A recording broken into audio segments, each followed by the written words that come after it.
বিসমিল্লাহির রহমানির রহিম। সবাইকে আসসালামু আলাইকুম।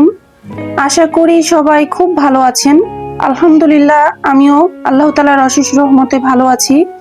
তো আজকে আমি চলে এসেছি আপনাদের জন্য একদম অসাধারণ একটা ফানি ভিডিও নিয়ে। আমরা প্রতিদিনের জীবনে যত রকম সিরিয়াস মুহূর্ত পার করি, মাঝে মাঝে একটু হাসি ঠাট্টা, একটু ফানও দরকার হয়, তাই না? আজকের ভিডিওতে পাবেন একেবারে হাসি, মজা, ঠাট্টা আর কিছু দুষ্টুমি ভরা মুহূর্ত। তাই ভিডিওটা একদম শেষ পর্যন্ত দেখবেন, কারণ শুরু থেকে শেষ পর্যন্ত আপনাদের জন্য থাকবে দারুণ হাসির মুহূর্ত। আশা করি আপনাদের মুখে হাসি ফুটবেই, আর দিনটাও ভালো যাবে একেবারে ফ্রেশ মুডে। তাহলে আর দেরি না করে চলুন শুরু করা যাক আমাদের আজকের ফানি যাত্রা। আর যারা নতুন বন্ধু হয়ে এসেছেন, অবশ্যই চ্যানেলটা সাবস্ক্রাইব করে পাশে থাকবেন।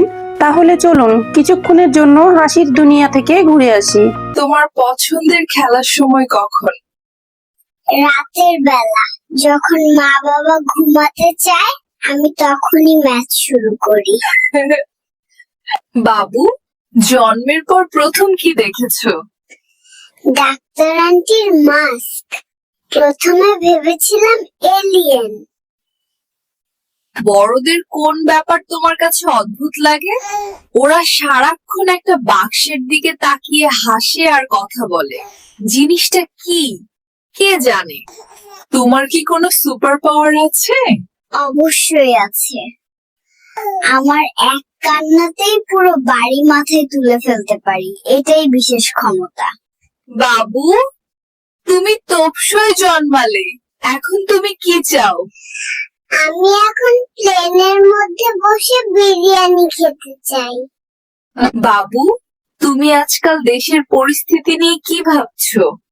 আমার তো একটাই চিন্তা, দুধের দামটা যেন না বাড়ে। বাবু, তুমি বড় হয়ে কি হতে চাও? আমি বড় হয়ে টিকটকার হতে চাই। আজকাল পড়ালেখার ভাত নাই। বাংলাদেশে জন্ম নিয়ে তোমার অনুভূতি কি? এই এই চোরের দেশে আমি থাকতে চাই না, আমাকে ফেরত পাঠাও। Where is the doctor? why, what happened? I wanna go back because my mom makes TikToks all day. অবিবাহিতদের উদ্দেশ্যে কিছু বলতে চাও? বিয়া করো সালারা, দেখো আমারে। আমার বয়স কম হলে কি হবে, বিয়ে করতে চলে আসছি। অবিবাহিতদের উদ্দেশ্যে কিছু বলতে চাও? ভুল স্ত্রী আর ভুল মিস্ত্রি দুইটাই ঘর নষ্ট করে দেয়, তাই সাবধান। আর সোনার চামচ মুখে নিয়ে জন্মায় শুনেছি, গলায় চেন নিয়ে জন্মালে কিভাবে? কারণ আমি বড় লোক, আমার বাপের সফল বউ ব্যবসায়ী। তোমার জীবনের প্রথম সংকট কি ছিল? প্রথম সংকট ছিল যখন আমার খুব খিদে পেয়েছিল কিন্তু দুধ আসতে দেরি হচ্ছিল। তুমি কি ফুটবল খেলতে চাও? অবশ্যই। আমি তো মায়ের পেটে থাকতেই কিক প্র্যাকটিস করেছি। বড় হওয়াটা কি কঠিন মনে হয় তোমার কাছে? জানি না, তবে মনে হচ্ছে অনেক দায়িত্বের ব্যাপার। তার চেয়ে ঘুমানোই অনেক ভালো। বাবু, বড় হয়ে কার মতো হতে চাও? আমার নানা ভাইয়ের মতো, সারাদিন সোফায় বসে থাকে আর সবাই তার সেবা করে। তোমার জীবনের লক্ষ্য কি? হামাগুড়ি দিয়ে পুরো পৃথিবী জয় করা। গতকাল তোমার কেমন ঘুম হয়েছে? আমার ঘুম ভালোই হতো, যদি না মাঝরাতে বড়রা খাট কাঁপাতো। তোমার জীবনের সবচেয়ে বড় চ্যালেঞ্জ কি? ডায়াপার বদলানোর সময় ঠান্ডা ভেজা টিস্যুর আকস্মিক আক্রমণ। বাবু, তুমি কেন রাতে ঘুমাও না?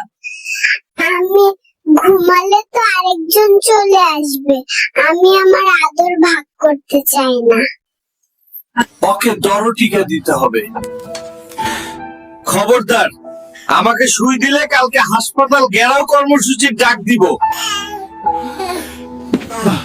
যদি আল্লাহর কাছে একটাই চাওয়া রাখো, কি চাইবে? চাইবো আম্মু আব্বু যেন সবসময় জান্নাতের পথে থাকে। বাবু, তোমার প্রিয় খাবার কি? আমি এখনো দুধ বিরিয়ানির রেসিপি পাইনি, আপাতত দুধ খাচ্ছি। বাবু, তুমি তো মাত্রই জন্মেছো, এখন তুমি কি চাও? মাত্র তো হয়েছি, শান্তিতে ঘুমাইতে দে সাংবাদিক। বাবু, তুমি ইন্টারভিউ শেষে কি বলবে? দুধ না দিলে আর কোনো প্রশ্নের উত্তর দেব না সাংবাদিক।